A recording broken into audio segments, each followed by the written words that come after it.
Bismillahirrahmanirrahim. Assalamu alaikum. Today I am going to start a new series of videos on plant physiology. दूसरी तरफ जो है वो हमारी प्लांट डाइवर्सिटी के ऊपर जो है वो सीरीज़ चल रही है, तो हम दोनों सीरीज़ को साथ साथ लेके चलेंगे। डाइवर्सिटी ऑफ प्लांट के अंदर हम ट्रीडोफाइट स्टार्ट करेंगे और इस तरफ जो है प्लांट फिजियोलॉजी में हम फोटोसिंथेसिस को स्टार्ट करेंगे। ठीक है, तो फोटोसिंथेसिस के अंदर हम सबसे पहले इसकी डेफिनेशन देख लेते हैं कि फोटोसिंथेसिस का मतलब क्या होता है। Photo mean light, synthesis mean बनना। ठीक है, तो ग्रीन प्लांट जो है वो सनलाइट की मौजूदगी में, फोटो यानी लाइट की मौजूदगी में कार्बन डाइऑक्साइड और वाटर को इस्तेमाल करते हुए ग्लूकोज मॉलिक्यूल बनाएंगे। ठीक है, शुगर मॉलिक्यूल बनना है with the help of carbon dioxide and water in the presence of sunlight. के रिएक्शन को देखें तो क्या होता है, कार्बन डाइऑक्साइड के मॉलिक्यूल हैं, वाटर मॉलिक्यूल हैं, सनलाइट के प्रेजेंस के अंदर ये ग्लूकोज बना रहे हैं, साथ में ऑक्सीजन जो है वो रिमूव हो रही है और साथ में वाटर मॉलिक्यूल भी यहाँ से निकल रहे हैं। ठीक है, तो ये जो पूरा रिएक्शन है ये पूरे का पूरा रिडॉक्स रिएक्शन है जिसके अंदर oxidation and reduction at a time हो रहे हैं। ऑक्सीडेशन किसकी हो रही है, वाटर मॉलिक्यूल की हो रही है, जिसमें से हाइड्रोजन मॉलिक्यूल्स भी निकल रहे हैं और इसमें से इलेक्ट्रॉन भी निकल रहे हैं। ठीक है, ऑक्सीडेशन का मतलब यही होता है कि हाइड्रोजन का निकलना और इलेक्ट्रॉन का निकलना। तो वाटर मॉलिक्यूल में से हाइड्रोजन एंड इलेक्ट्रॉन दोनों निकलती हैं और ऐड हो जाती हैं कार्बन डाइऑक्साइड में। तो कार्बन डाइऑक्साइड गैस की क्या हो जाएगी, रिडक्शन हो जाएगी, यानी इसमें इलेक्ट्रॉन भी ऐड हो रहे हैं और इसमें प्रोटॉन भी ऐड हो रहे हैं। ठीक है, तो ये रिडॉक्स रिएक्शन हो गया जिसमें वाटर की होगी ऑक्सीडेशन एंड कार्बन डाइऑक्साइड की होगी रिडक्शन, और ये कार्बन डाइऑक्साइड गैस जो है वो रिड्यूस होकर बना देती है ग्लूकोज का मॉलिक्यूल। ठीक है, तो अगर हम इस रिएक्शन को देखें, वैसे हम पढ़ते हैं कि law of conservation of mass के अंदर क्या होता है कि मास नीदर बी एडिड और नॉट रिमूव्ड, यानी कि वो दोनों चीज़ें एक दूसरे के बराबर होती हैं, जितने हमारे पास रिएक्टेंट हैं उतने ही हमारे पास प्रोडक्ट होते हैं।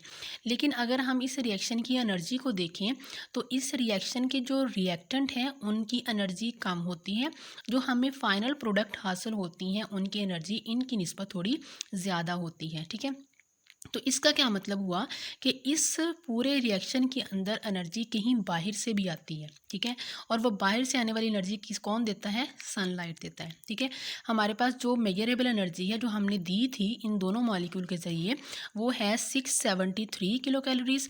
जब हम फाइनल अमाउंट मेजर करते हैं तो वो निकलती है 686 कैलोरीज। ठीक है, जो फाइनल अमाउंट हमारे पास होती है। तो इन दोनों में जो डिफरेंस है वो कहाँ से आया है, वो सनलाइट की एनर्जी की वजह से आया है। ठीक है, यानी कि यहाँ पर एक्सटर्नल मीडियम से भी एनर्जी आती है। हमारे पास जो रॉ मटेरियल है, यानी कि जो हम रिएक्शन में दो चीज़ें इस्तेमाल कर रहे हैं, carbon dioxide gas and water molecule, वो कहाँ से आते हैं। वाटर आता है फ्रॉम सॉइल। प्लांट जो होते हैं वो अपनी रूट्स के ज़रिए से, रूट हेयर्स के ज़रिए से वाटर को एब्जॉर्ब करते हैं फ्रॉम द सॉइल। और कार्बन डाइऑक्साइड गैस कहाँ से आती है, वो हवा से आती है, एयर से आती है with the help of stomata. ठीक है, स्टोमेटा जो होते हैं वो छोटे छोटे सुराख होते हैं लीव्स की सरफेस के ऊपर, जो कि गैसेस को इंटर या आउट जाने में उनकी हेल्प करते हैं। ठीक है, तो रॉ मटेरियल क्या हो गया, वाटर एंड कार्बन डाइऑक्साइड। और उसके बाद हमारे पास प्रोडक्ट आती हैं, वो क्या है, शुगर है, ऑक्सीजन है एंड वाटर है। जब हमें प्रोडक्ट हासिल होती है तो वो सिंपलेस्ट फॉर्म में होती है। ठीक है, छोटे छोटे मॉलिक्यूल्स होते हैं और फिर इन मॉलिक्यूल्स को प्लांट एक बड़े मॉलिक्यूल्स में चेंज कर लेते हैं, यानी कि यहाँ पर होता है एनाबॉलिक रिएक्शन। एनाबॉलिक रिएक्शन के दौरान क्या होगा कि सिंपलेस्ट मॉलिक्यूल को आपस में जोड़ के एक बड़ा मॉलिक्यूल बना लिया जाएगा। तो शुगर क्या करती है, वो स्टार्च की फॉर्म में, ऑयल की फॉर्म में, बाज़ात थोड़ी बहुत प्रोटीन की फॉर्म में और अदर रेजन्स होती हैं, गम्स होती हैं, तो इन सब की फॉर्म में ग्लूकोज अपने आप को स्टोर कर लेती है। ठीक है, दूसरी चीज़ क्या है, ऑक्सीजन है, जो कि हवा में स्टोमेटा के ज़रिए से रिलीज़ कर दी जाती है, जो कि एनिमल्स के लिए बहुत ज़्यादा इंपॉर्टेंट है, उनकी लाइफ इसी के ऊपर डिपेंड करती है। थर्ड चीज़ वाटर है, ये भी स्टोमेटा यानी ट्रांसपायरेशन के प्रोसेस के ज़रिए से प्लांट बॉडी से बाहर निकाल दिए जाते हैं। ठीक है, उसके बाद तीसरी चीज़ क्या है, एनर्जी है। एनर्जी जो है इसको रेडिएंट यानी रेडिएशंस की फॉर्म में एनर्जी आती है सूरज से और उसको फिर केमिकल फॉर्म में चेंज कर लिया जाता है। केमिकल्स क्या हैं, स्टार्च हो सकती है, ऑयल है, ग्लाइकोजन है, इस तरह की सारी चीज़ें जो हैं, सेलुलोज हैं, इन सब की फॉर्म में इन्हें स्टोर कर लिया जाता है और फिर यही केमिकल एनर्जी जो है बाद में हम ATP की फॉर्म में हम भी इस्तेमाल करते हैं, यानी हम जब प्लांट्स को खाते हैं, और दूसरी तरफ जो प्लांट्स होते हैं वो भी इसको अपने डेली वर्क के लिए यूज़ करते हैं। ठीक है, नेक्स्ट हम देखेंगे जी स्टेप्स क्या हैं फोटोसिंथेसिस के। फोटोसिंथेसिस दो हिस्सों में डिवाइड होती है, light reaction and dark reaction. Light reaction का मतलब क्या है कि ऐसा काम जो कि सूरज की रोशनी की मौजूदगी में होगा, और डार्क रिएक्शन का मतलब है, डार्क का मतलब ये नहीं है कि अगर लाइट होगी तो वो होगा ही नहीं। डार्क रिएक्शन का सिंपल ये मतलब है कि ये लाइट की मौजूदगी में और लाइट के बगैर भी हो सकता है। हमें सिर्फ क्या चाहिए, हमें लाइट से हासिल होने वाली प्रोडक्ट्स चाहिए। अगर हमें वो हासिल हो जाती हैं तो उसके बाद डार्क रिएक्शन किसी भी टाइम हो सकता है। ये हमारे पास एक सिंपल ओवरव्यू है लाइट एंड डार्क रिएक्शन का। सबसे पहले हम देखते हैं लाइट रिएक्शन। लाइट रिएक्शन कहाँ पर होता है, ये थैलाकॉइड मेम्ब्रेन्स के ऊपर होता है। थैलाकॉइड्स क्या होती हैं, क्लोरोप्लास्ट के ऊपर जो है वो कॉइन्स की तरह के, सिक्कों की तरह के स्ट्रक्चर्स होते हैं जिनके ऊपर सनलाइट को एब्जॉर्ब करने की एबिलिटी मौजूद होती है। ठीक है, तो थैलाकॉइड मेम्ब्रेन्स हैं, जिसके ज़रिए से सनलाइट को ट्रैप किया जाता है और फिर ये सनलाइट जो है या जो यहाँ पे जो रिएक्शंस हो रहे हैं उसकी मदद से ADP और NAD दोनों को कन्वर्ट कर दिया जाता है एनर्जी रिच कंपाउंड के अंदर, जो कि हैं ATP एंड NADPH। ठीक है, तो हमें लाइट रिएक्शन से ये दो प्रोडक्ट्स चाहिए। अगर ये अवेलेबल हैं तो डार्क रिएक्शन को चलने में बहुत आसानी हो जाती है। ठीक है, तो हमें हासिल हो गए लाइट रिएक्शन से ATP और NADPH। तो उसके बाद फिर डार्क रिएक्शन चलता है जिसके अंदर ATP और NADPH दोनों इस्तेमाल होते हैं और दूसरी चीज़ कार्बन डाइऑक्साइड गैस इस्तेमाल होती है और इनको इस्तेमाल करते हुए ग्लूकोज के मालिक्यूल बनाए जाते हैं। ठीक है, और ये जो डार्क रिएक्शन होता है ये स्ट्रोमा के अंदर होता है। स्ट्रोमा क्या होता है, क्लोरोप्लास्ट के अंदर जो लिक्विड होता है, फ्लूइड मौजूद होता है, उसे हम कहते हैं स्ट्रोमा। तो लाइट रिएक्शन कहाँ पर हो रहा है, थैलाकॉइड मेम्ब्रेन्स के अंदर, और डार्क रिएक्शन कहाँ पर हो रहा है, स्ट्रोमा के अंदर। ठीक है, नेक्स्ट बहुत ही इंपॉर्टेंट कि फोटोसिंथेसिस जो है वो किन की मदद से होती है। फोटोसिंथेसिस पिगमेंट्स की मदद से होती है जो कि क्लोरोप्लास्ट के अंदर मौजूद होते हैं। ठीक है, तो हमने ये देखना है कि पिगमेंट कौन कौन सी लाइट को एब्जॉर्ब करते हैं और ये किस तरह से काम करते हैं। सबसे पहले जो दो तीन पॉइंट्स हैं वो आपने लाजमी याद रखने हैं कि light absorb is effective in photosynthesis. जितनी भी लाइट एब्जॉर्ब होगी, इस एब्जॉर्ब करने का मतलब यही है कि जिसको एब्जॉर्ब करना है वो कहीं ना कहीं इस्तेमाल ज़रूर होगी। ठीक है, तो जितनी भी लाइट एब्जॉर्ब हो रही है वो फोटोसिंथेसिस के अंदर बहुत ज़्यादा इफ़ेक्टिव होने वाली है। ठीक है, सेकेंड वन क्या है कि light which is absorb is disappear, यानी उसका कलर कहीं पे शो नहीं होता। लाइट एब्जॉर्ब होगी, वो अंदर चली जाती है, उसका कोई कलर भी शो नहीं होता। और दूसरी इसी के अगेंस्ट पॉइंट, दूसरा पॉइंट आ जाएगा ऑपोजिट, कि जो लाइट रिफ्लेक्ट होती है उसका कलर शो होता है। ठीक है, तो प्लांट्स जो होते हैं वो ग्रीन लाइट को सबसे कम एब्जॉर्ब करते हैं, इसलिए वो लीफ का कलर ग्रीन शो होता है। ठीक है, तो ये फोटोसिंथेटिक पिगमेंट की वर्क को या उनकी एब्जॉर्प्शन को चेक करने के लिए एक इंस्ट्रूमेंट इस्तेमाल होता है जिसका नाम है स्पेक्ट्रोफोटोमीटर। ठीक है, ये MCQs के तौर पर भी आ सकता है कि कौन सा इंस्ट्रूमेंट जो है वो लाइट एब्जॉर्प्शन को चेक करता है। तो स्पेक्ट्रोफोटोमीटर इसके लिए इस्तेमाल होता है। अब हमने ये देखना है कि कौन सी लाइट, कितनी वेवलेंथ की लाइट जो है वो फोटोसिंथेसिस के लिए अहम है। हमारे पास बहुत किस्म की लाइट होती है, लेकिन हर किसी तरह की लाइट जो है वो प्लांट एब्जॉर्ब नहीं करते और तमाम की तमाम लाइट भी फोटोसिंथेसिस के अंदर इस्तेमाल नहीं होती। तो जनरली हम लाइट को तीन हिस्सों में डिवाइड कर देते हैं। एक हमारे पास विजिबल एरिया होता है और बाकी जो है वो शॉर्टर वेवलेंथ की और उसके बाद लॉन्गर वेवलेंथ की लाइट हमारे पास मौजूद होती है। तो प्लांट जो हैं या जितनी भी लाइफ मौजूद है वो सारी की सारी विजिबल लाइट को ही इस्तेमाल कर सकती है। ठीक है, तो विजिबल लाइट की वेवलेंथ कितनी होती है, 380 टू 750 नैनोमीटर तक इसकी वेवलेंथ होती है। और इसके अंदर जो है वो 7 विजिबल कलर पाए जाते हैं, violet, indigo, blue, green, yellow, orange and red.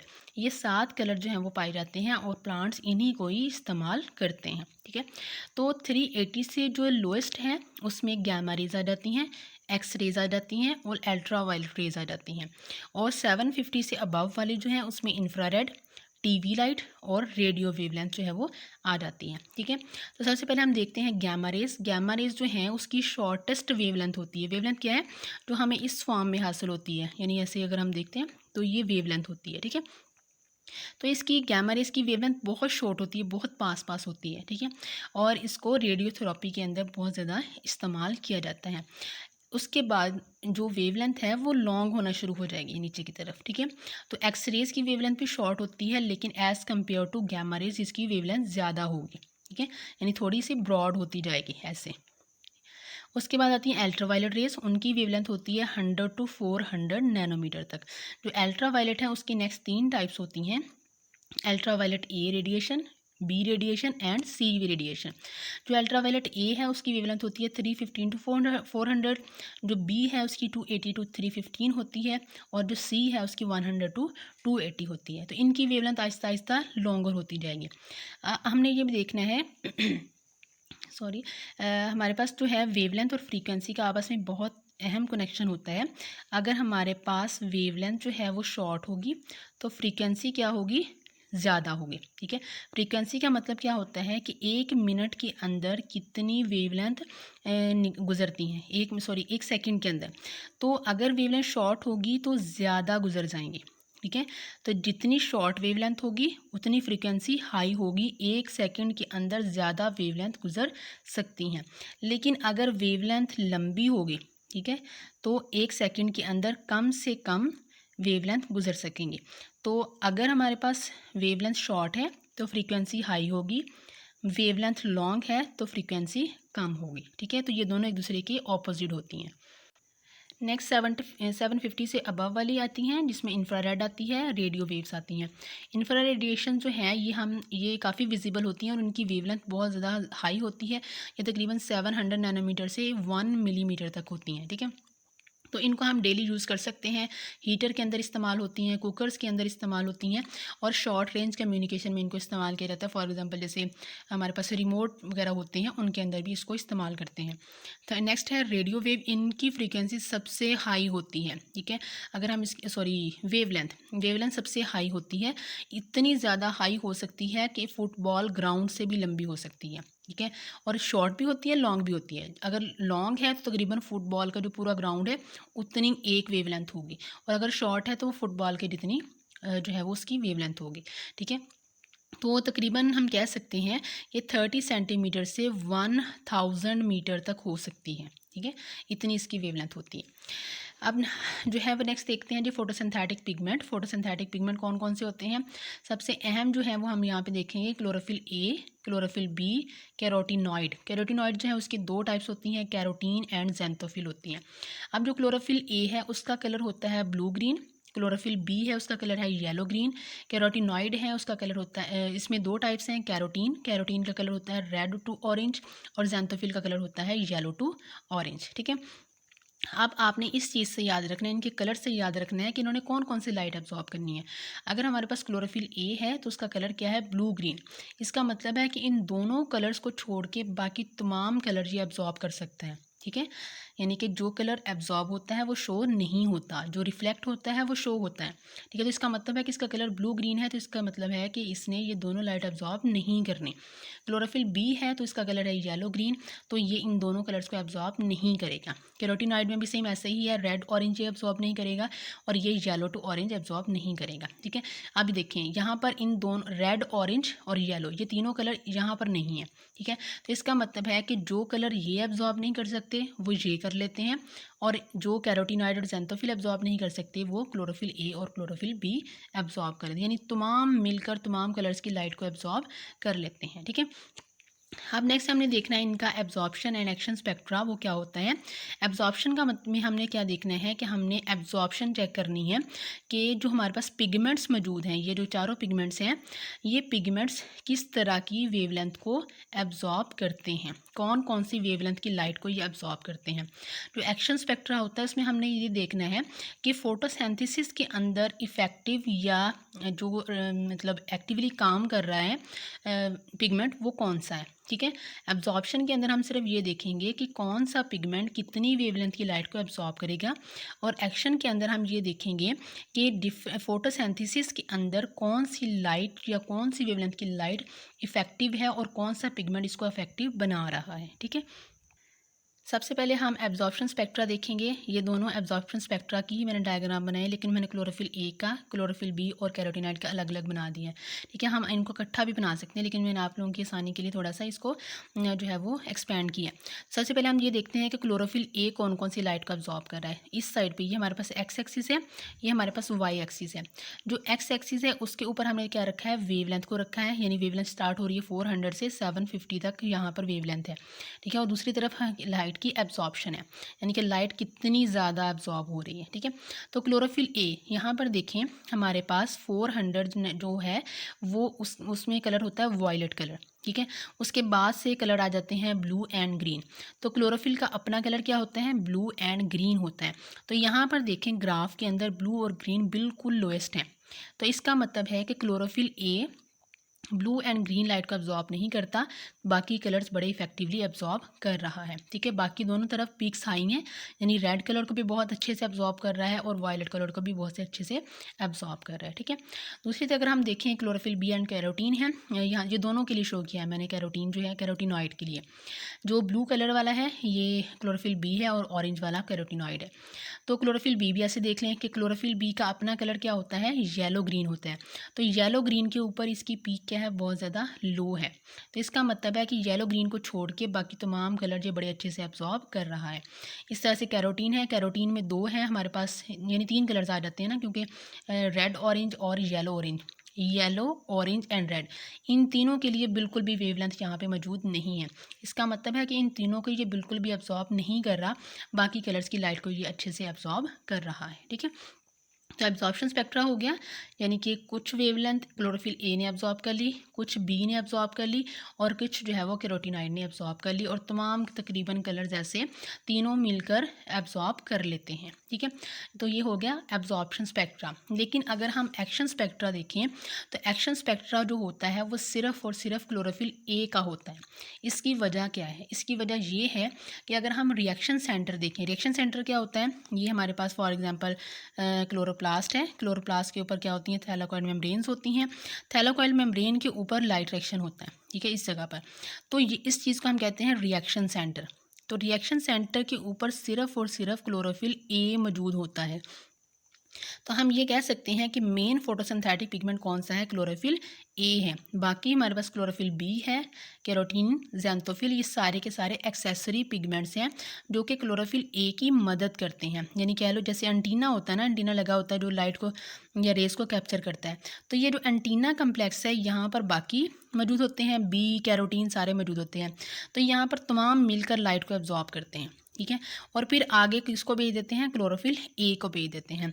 तो क्लोरोफिल ए ही सिर्फ एक्शन स्पेक्ट्रा शो करता है, यानी कि ब्लू लाइट के ऊपर और रेड लाइट के ऊपर, क्योंकि फोटोसिंथेसिस के लिए ये दो लाइट चाहिए होती हैं, blue light and red light. तो एक्शन स्पेक्ट्रा सिर्फ क्लोरोफिल ए का होता है और वो पीक शो करता है ब्लू के ऊपर और रेड के ऊपर। इसका मतलब है कि रेट ऑफ फोटोसिंथेसिस जो है वो ब्लू कलर में बहुत ज़्यादा हाई होता है और रेड कलर में बहुत ज़्यादा हाई होता है। बाकी कलर्स में ये बहुत लो अपनी जो है वो कह लो कि उसकी जो एनर्जी होती है या कह लो एफिशिएंसी जो उसकी होती है वो बहुत ज़्यादा लो होती है। ठीक है, तो अगर हम इन दोनों का कंपैरिजन भी करें, एक्शन स्पेक्ट्रा का और एब्जॉर्प्शन स्पेक्ट्रा का, तो हम यही बताएंगे कि क्लोरोफिल ए जो है वो मेन फोटोसिंथेटिक पिगमेंट है जो कि थैलाकोइड मेम्ब्रेन्स के ऊपर पाया जाता है। तो इसलिए यह रिएक्शन सेंटर बनाता है, इसलिए फोटोसिंथेसिस में सिर्फ यही काम करता है। बाकी तमाम के तमाम पिगमेंट जो है एक्सेसरी पिगमेंट्स हैं, इसलिए वो एक्शन स्पेक्ट्रा के अंदर अपना काम शो नहीं करते। ठीक है, क्योंकि वो इस टाइम यहाँ पर काम करते ही नहीं है। थैलाकोइड मेम्ब्रेन के ऊपर सिर्फ और सिर्फ क्लोरोफिल ए काम कर रहा होता है, इसलिए सिर्फ इसी का ही ग्राफ हम ड्रा करते हैं। ठीक है, तो ये दोनों का हो गया कंपैरिजन। तो आज का हमारा टॉपिक यहीं तक था। नेक्स्ट टॉपिक्स के अंदर हम स्टार्ट करेंगे photosynthesis, light reaction, dark reaction, और नेक्स्ट ऑनवर्ड जो है वो सारे लेक्चर्स होंगे। ठीक है, आई होप सो समझ आ गई होगी। तो वीडियो को लाइक ज़रूर करें, सब्सक्राइब भी करें और शेयर भी करें। ओके जी, अल्लाह हाफिज़।